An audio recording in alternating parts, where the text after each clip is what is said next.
Lucas capítulo 7. Vamos a leer del versículo 11 en adelante. Amén. Dice así la palabra del Señor.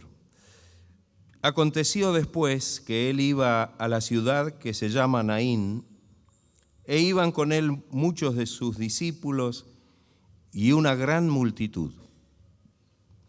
Cuando llegó cerca de la puerta de la ciudad, he aquí que llevaban a enterrar a un difunto, hijo único de su madre, la cual era viuda, y había con ella mucha gente de la ciudad.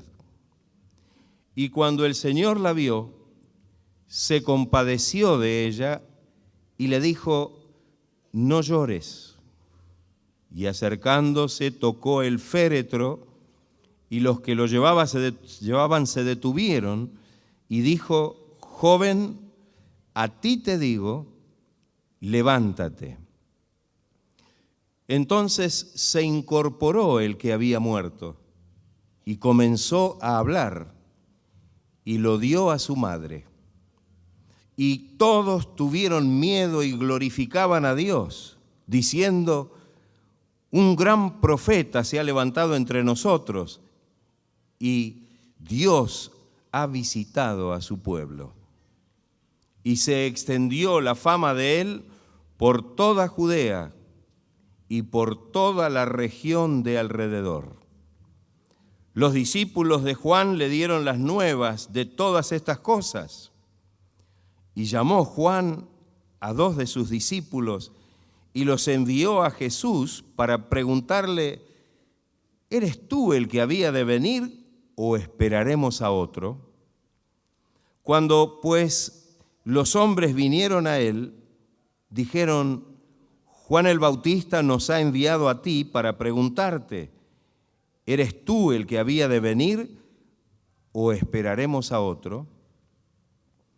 En esa misma hora sanó a muchos de enfermedades y plagas y de espíritus malos, y a muchos ciegos le dio la vista. Y respondiendo Jesús les dijo: id, haced saber a Juan lo que habéis visto y oído: los ciegos ven, los cojos andan, los leprosos son limpiados, los sordos oyen, los muertos son resucitados, y a los pobres es anunciado el Evangelio. Y bienaventurado es aquel que no halle tropiezo en mí. Amén. Gloria a Dios. Un pasaje conocido, solamente Lucas lo está relatando aquí en el Evangelio. Es la única mención que tenemos en los Evangelios de esta obra que el Señor hizo. Y dice que el Señor iba a la ciudad que se llama Naín, una ciudad, para que nos ubiquemos, cerca de Nazaret, en la parte sudeste del mar de Galilea, cerca del monte Tabor, seguramente un lugar muy, muy hermoso. Y dice que él iba con sus discípulos y una gran multitud. Tal vez podemos pensar un poquito y ubicarnos, y sabemos que Jesús andaba en esa zona de Galilea, de Samaria. El Señor andaba siempre con sus discípulos y siempre una gran multitud lo rodeaba. Es muy probable que el Señor viniera desde Capernaum en ese entonces y viniera como descendiendo hacia el sur, y venía con un montón de gente, con una gran multitud que lo seguía, que iba tras él. Y dice que el Señor se dirigía a la ciudad de Naín. O sea que no es que era una circunstancia de casualidad, sino que el Señor dice que él iba a la ciudad de Naín. Sabemos que el Señor en una oportunidad le dijo a los discípulos que era necesario que siguieran trabajando porque él tenía que ir a predicar a todas las ciudades de esa región, de esa zona. Por supuesto, esta era una de ellas, y el Señor estaría dispuesto a obrar también allí maravillas. Pero dice que cuando el Señor llegaba, estaba como a las puertas de la ciudad, vio algo que le llamó poderosamente la atención y que no pasó desapercibido. Cuando el Señor dice que estaba ya cerca de la puerta, dice que veía un cortejo fúnebre. Dice que llevaban a enterrar a un difunto, hijo único de su madre, la cual era viuda, y dice que había con ella, siguiendo este cortejo, mucha gente de la ciudad. Mucha gente de la ciudad. Los cementerios generalmente no estaban ubicados dentro de las ciudades, sino un poco más apartados. Así que estarían saliendo de la ciudad para llevar a esta persona a enterrarla. Y el Señor allí se detuvo. Me imagino el escenario porque dice la Biblia que Él iba con sus discípulos y con una gran multitud. Y allí se encontraron con este cortejo, una situación muy particular, pero que también dice que había mucha gente de la ciudad. O sea que en ese momento parece que se juntó mucha gente en esa situación y en esa circunstancia. Y cuando el Señor vio que era lo que estaba sucediendo, se acerca. Y aquí comienzan a suceder cosas que son maravillosas. En primera instancia, dice que cuando el Señor vio a esta mujer, se compadeció de ella, se acercó a ella, se compadeció de ella y le dijo: no llores. Fíjese que el Señor puso los ojos en quien tenía la gran necesidad. No dice que se compadeció del difunto o del hijo de la mujer, sino que lo que el Señor vio es que esta mujer realmente estaba en una situación tan triste. Y cuando pensamos en la situación de esta persona, tenemos que tal vez ubicarnos un poco en el ambiente bíblico. Era una mujer con un pasado doloroso, era viuda, y sabemos que las viudas en ese tiempo realmente la pasaban bastante mal porque no tenían ninguna ayuda. La viuda y los ancianos y los niños eran los huérfanos eran los que más sufrían en esa sociedad. Esta mujer era viuda, pero como si esto fuera poco, a ese pasado de viudez y a ese dolor de haber perdido a su marido, ahora el presente era aún peor.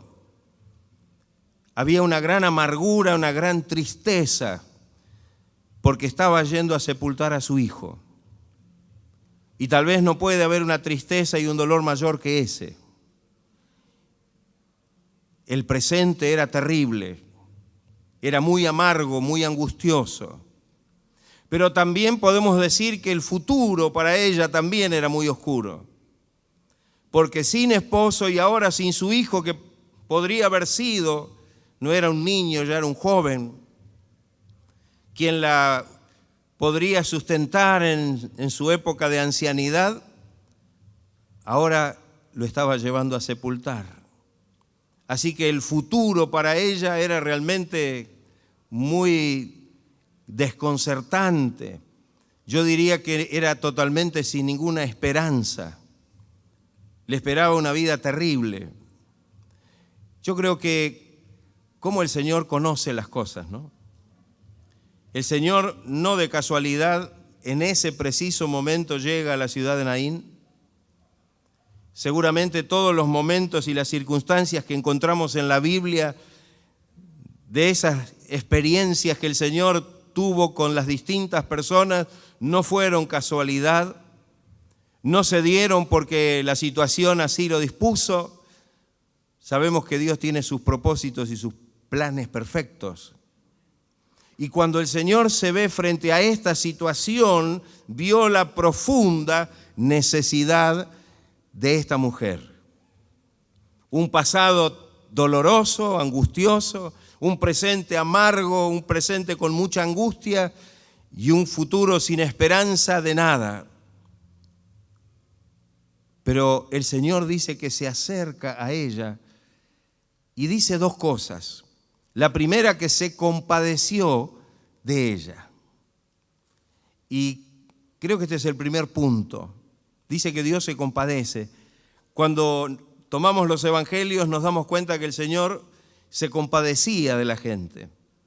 Cuando el Señor, después que había estado predicando allí en la margen este del lago de Genesaret, del mar de Galilea, fue con sus discípulos al otro lado para descansar, para tomar un tiempo de descanso. Dice que toda esa multitud que estaba allí rodeó la parte norte del mar, y cuando ellos llegaron con la barca del otro lado, ahí estaba la multitud esperando. Y como muchas veces decimos, no solamente los que salieron del lugar donde estaban, sino que se habrán ido plegando de los pueblos y las aldeas por las cuales pasaron, y había una gran multitud del otro lado. Y dice que cuando el Señor llega a la orilla y ve esto, ¿se acuerda lo que dice el texto? El Señor tuvo compasión, se compadeció de esa multitud porque vio la necesidad en la cual estaban.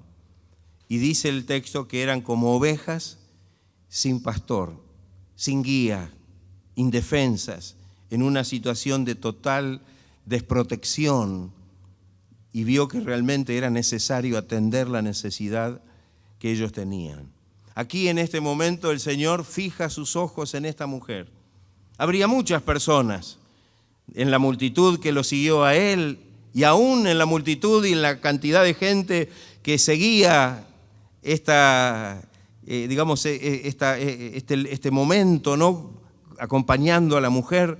Habría muchos con necesidades, pero el Señor pone sus ojos donde estaba la mayor necesidad y se compadeció de ella. Y le dijo algo que en realidad nadie puede decir como el Señor lo dice. Porque el Señor se acercó a ella y le dijo: no llores. ¿Quién le puede decir a una madre que ha perdido a su hijo que no llore? ¿Quién tiene la capacidad o la fuerza moral para decirle a alguien eso? Lo menos que podemos recibir es decir: usted porque no sabe qué es lo que pasa con esta situación, porque usted no está en esta situación. Pero cuando el Señor es el que dice no llores, como cuando el Señor dice no temas, es porque no solamente esa palabra tiene o está dirigida a consolar, a aliviar el momento y la necesidad de la situación, sino que Él es poderoso para resolver el problema. Gloria sea el nombre del Señor. Y ahí la cosa cambia, porque el que está diciendo no llores no solamente es el que puede enjugar una lágrima, sino era el que le podía devolver a su hijo. Era el que podía realmente hacer que esas lágrimas de angustia, de amargura, de dolor se transformaran en lágrimas de gozo, lágrimas de gratitud ante el Señor. Y yo digo, qué importante cuando el Señor nos habla a través de su palabra. Y cuando el Señor a través de la palabra nos dice no llores o no temas. Esas palabras, no temas, el Señor se las dijo a otro hombre desesperado. Y también frente a una situación que la podemos comparar con esta. Me estoy refiriendo a Jairo. Cuando este hombre había llegado al Señor diciéndole que por favor fuera a su casa porque su hija estaba a punto de morir. Y sabemos cómo fue la situación, cómo en ese momento se da la situación de que la mujer que sufría de flujo de sangre llega a tocar el borde del manto del Señor. El Señor se detiene y allí pasa un tiempo donde nosotros ya sabemos cuál es la historia. Cuando esto está ocurriendo, Jairo está tratando de que el Señor vaya urgente a su casa, y llegan algunos de su casa y le dicen: no molestes más al maestro porque tu hija ha muerto. ¿Se acuerda usted cuáles fueron las palabras de Jesús? Cuando Jesús, porque parece que Jesús escucha todas las cosas. aún las que a nuestro oído son inaudibles, Él las escucha. Y frente a esa multitud y frente a todo lo que estaba pasando con la mujer que había sido sanada del flujo de sangre y todo lo que había sucedido, el Señor escucha las palabras que le dicen: no molestes más al maestro porque tu hija ha muerto. En ese instante Jesús lo mira a Jairo y le dice: no temas. Alabado sea el nombre del Señor. No temas, cree solamente. Gloria sea el nombre del Señor. Qué fácil decirle a alguien no temas. Qué fácil decirle a alguien no llores. Es como cuando le dijeron al paralítico, qué fácil es decirle al paralítico: tus pecados te son perdonados, ¿no? ¿Quién sabe qué es lo que está pasando por adentro? Entonces el Señor dice, para que crean que los pecados le fueron perdonados, hizo una obra hermosa. Levantó al paralítico y lo sanó en presencia de todos ellos. ¿Qué es más fácil decir? Pero qué difícil para aquel que está pasando la situación y no la puede comprender. Las palabras de Jesús fueron: no temas, cree solamente. Y yo digo, qué maravilloso que podamos nosotros atender a la palabra del Señor. Atender a cuando estamos en una necesidad y el Señor nos habla a través de un texto bíblico, a través de una prédica, a través de una alabanza. ¿No es así? Hay veces que Dios nos habla de diferentes maneras y que podamos tomar, porque esa palabra no es una palabra de consuelo humano. Esa palabra no es solamente para poder aplacar a la persona en ese momento que está a lo mejor pasando un momento tan terrible, sino que es palabra de Dios. Es palabra de poder, es palabra que puede transformar la situación totalmente. Es el que puede hacer las cosas porque Él es todopoderoso. Él es, como hemos cantado, sobrenatural. Aleluya. Dímara y Sandanamara. Gloria sea el nombre de Cristo. ¿Usted cree que el Señor es sobrenatural?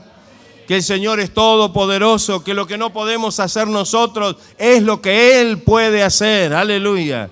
Y Él es lo que quiere hacer en esta noche en nuestra vida. Hay muchas cosas que nosotros no podemos hacer. Nadie podía resucitar a este joven. Nadie podía levantarlo de esa situación. El único que lo podía hacer era Jesús.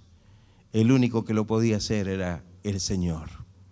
La primera mirada del Señor fue a esta madre, esta mujer. Vio la situación terrible que ella estaba pasando y se acercó para darle la palabra de consuelo. Pero detrás de esto, el Señor estaba dispuesto a hacer una obra maravillosa. El segundo versículo, el que le sigue, el 14, dice: y acercándose, tocó el féretro. Tocó el féretro. ¿Sabe que tocar un muerto en aquel entonces era contaminarse? ¿No? Era contaminarse. Bueno, el Señor hizo muchas de esas cosas. Rompió muchas de esas reglas. Cuando tocó al leproso también. Viene el leproso y la ley decía que el leproso no se debía acercar por lo menos a 100 metros y tenía que ir vestido con unas campanillas, y si alguien desprevenidamente se acercaba tenía que gritar inmundo. Pero cuando este hombre leproso se acerca y se postra delante del Señor, Él extiende su mano y lo toca. Alabado sea el nombre de Cristo. ¿Será poderoso el Señor para obrar? ¿Estará dispuesto el Señor a tocar nuestra vida en esta noche? Alabado sea el nombre del Señor. ¿Quiere sentir el toque del Señor en su vida? ¿Estará dispuesto a recibir esta bendición que el Señor quiere obrar en su vida? Aleluya. El Señor se acercó y tocó el féretro. Y dice que en ese momento todo esto estaba como en una acción. Estaban todavía andando cuando esto sucede. Y dice que cuando el Señor se acerca y toca el féretro, los que lo llevaban se detuvieron. ¿Qué pasa acá? Se detuvieron. No dice la Biblia por qué se detuvieron.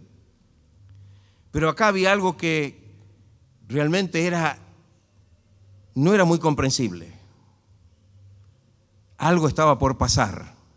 Entonces dice que Jesús le habló al joven muerto y le dijo pocas palabras: joven, a ti te digo, levántate. Las palabras del Señor no son muchas. Las palabras del Señor son pocas y concisas, son precisas, son directas, pero son palabras de poder. Alabado sea el nombre del Señor. Cuando el Señor se plantó frente a la tumba de Lázaro, aún conmovido porque amaba a su amigo que había muerto,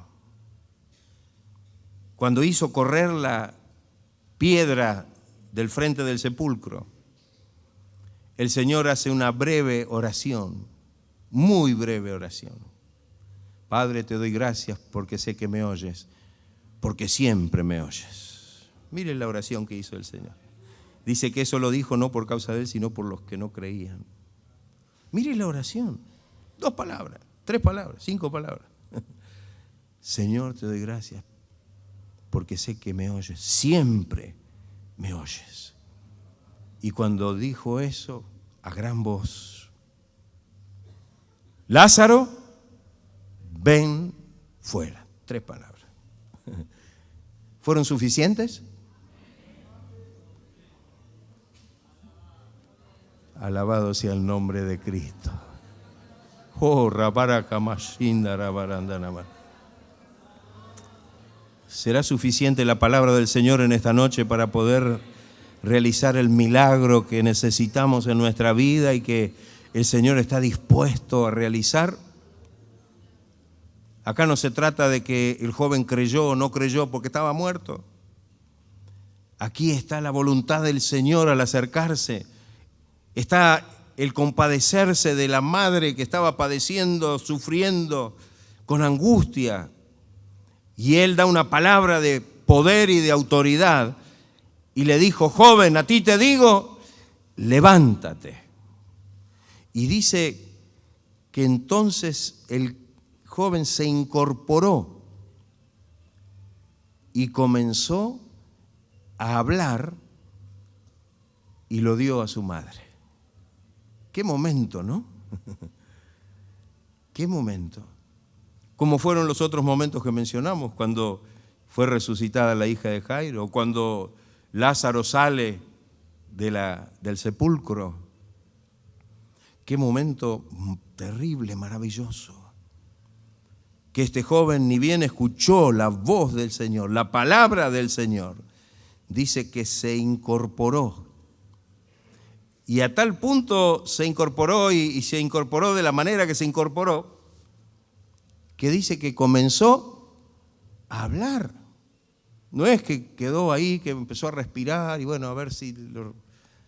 No, se levantó, se incorporó y comenzó a hablar. Y yo digo, qué grande es el poder de Dios. ¿Habrá algo difícil para el Señor? ¿Habrá algo imposible para Él? Nosotros tenemos la convicción y la confianza de que el Señor puede obrar de esta manera en nuestra vida también. Que el Señor es poderoso para que a través de su gran poder pueda bendecir nuestra vida y de esta manera podamos ser testimonio de su gracia, de su maravilloso poder. Qué grande el obrar del Señor. Yo siempre digo que Dios no hace cosas pequeñas, que las obras de Dios siempre son grandes, porque el poder que se moviliza es el poder de Dios. Y Él hace cosas que nadie puede hacer. Y Él hace cosas que para nosotros quizás son imposibles, como dice la misma palabra, pero son las que son posibles para Él. ¿Habrá alguna cuestión imposible que usted ha asumido como algo tan difícil, que esto es imposible que se pueda solucionar, imposible que se pueda realizar? Pero estará en esta noche dispuesto a creer que el Señor puede, a través de su poder y su gracia, hacer el milagro, hacer la obra en su vida. No importa de qué se trate, El Señor mismo dijo, ¿hay alguna cosa difícil para mí? ¿Habrá algo que sea imposible para Él? No hay nada. Y Él conoce cuál es la situación y Él sabe cuál es el entorno de esa situación también. Él sabía perfectamente que la muerte de este joven estaba produciendo toda esta situación, la madre estaba en esta situación, Él sabía todo esto. Y Él estaba dispuesto a restaurar esa situación, como también está dispuesto a restaurar su situación si hay alguna cosa que realmente necesita ser restaurada, si hay algo que debe ser realmente motivo de que Dios o que el Señor haga un milagro en su vida. Mire, acá hay algo hermoso, ¿no? Porque siempre los milagros del Señor, más allá de afectar a quienes están involucrados en la necesidad o en la situación, Dios también obra en aquellos que rodean la situación. Y eso es lo grandioso. Siempre que el Señor hace algo, seguramente no solamente va a estar la bendición en la persona, sino que esa bendición, la manifestación del poder de Dios, va a poder obrar en el entorno. Allí, cuando miramos el texto bíblico, dice que había una multitud. Había una multitud que iba con el Señor, que posiblemente no estarían tan extrañados, porque ya venían de ver algunos milagros y veían de ver el poder de Dios manifestado. Pero esta gente que ahora estaba allí acompañando este cortejo, dice que tuvieron miedo y glorificaban a Dios. Mire usted lo que produjo esto. Glorificaban a Dios diciendo, no conocían a Jesús. Entonces decían, un gran profeta se ha levantado entre nosotros. Pero otros decían, Dios ha visitado a su pueblo. Alabado sea el nombre del Señor. Oh, qué grande la misericordia de Dios, el poder de Dios. Dios ha visitado a su pueblo. ¿Qué le parece? ¿Dios estará aquí en esta noche? El Señor estará en esta noche visitando a su pueblo en esta tarde, en este lugar. Dice que Él lo prometió, que donde 2 o 3 se reúnan en su nombre, ahí el Señor estaría en medio. ¿Usted cree que el Señor está en medio nuestro? ¿Usted cree que la presencia de Dios, del Señor, es real y poderosa en nuestro medio? ¿Ha tomado conciencia de esta verdad? ¿Estará dispuesto a recibir la bendición? Porque si el Señor está, donde el Señor está, siempre hay algo maravilloso que sucede. Siempre el Señor manifiesta su poder. Siempre el Señor hace obras maravillosas. Salvo que haya una gran incredulidad, como la hubo en Nazaret, que a pesar de que el Señor estuvo allí, dice que no pudo hacer muchos milagros porque había una gran incredulidad. Pero cuando realmente estamos dispuestos a recibir, a creer, el Señor está dispuesto a obrar con toda libertad en nuestra vida. Gloria sea el nombre del Señor. ¿Usted necesita que el Señor obre con poder en su vida en esta noche? ¿Usted necesita que la gracia y el poder de Dios se manifiesten en su vida? Él está aquí para obrar, hermano, aleluya. Él está aquí para que su gracia sea derramada en cada vida, para sanidad, para liberación, para fortaleza, aleluya. Él es el que está aquí en este lugar. Dice que aquellos quedaron todos, primero tuvieron miedo cuando vieron que el muerto se levantó.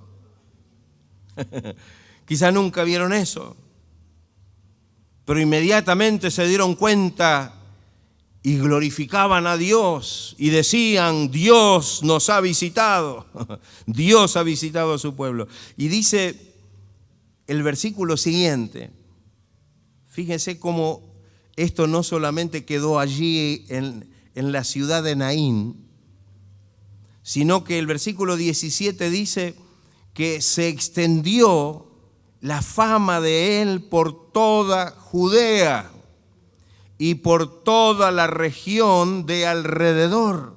Muchas ciudades, muchas aldeas, muchos pueblos escucharon el milagro que Dios había hecho. que Jesús había realizado. Y dice que estaban tal vez todos expectantes. Cuando seguimos leyendo, porque ahí hay un título en el medio, pero no, tenemos que seguir leyendo de corrido. El versículo 18 dice que los discípulos de Juan le dieron las nuevas, las noticias a Juan de todas esas cosas. Es decir, que ellos no sé si estarían en ese momento allí o les habrían dicho, pero lo importante es que esto que había pasado allí, que esta obra se había realizado, llegó a través de los discípulos a Juan, estamos hablando de Juan el Bautista. Y dice que entonces Juan, que estaba preso, juntó a 2 de sus discípulos y los envió a Jesús para preguntarle, ¿eres tú el que había de venir o esperaremos a otro? Mire, una duda. Cuando escuchó lo que estaba sucediendo, cuando escuchó lo que estaba pasando y los milagros y lo que estaba sucediendo, mandó a 2 de sus discípulos para que le preguntara al Señor, ¿eres tú el que había de venir? Y dice que cuando los hombres vinieron a Jesús le dijeron, Juan el Bautista nos ha enviado a ti para preguntarte, ¿eres tú el que había de venir o esperaremos a otro? Y dice que en esa misma hora, en ese mismo contexto, fíjense, en esa misma hora sanó a muchos de enfermedades. No solamente levantó al hijo de la viuda ahí en Naín, sino que dice, en esa misma hora sanó a muchos de enfermedades y plagas y de espíritus malos, y a muchos ciegos le dio la vista. Qué grande el obrar del Señor.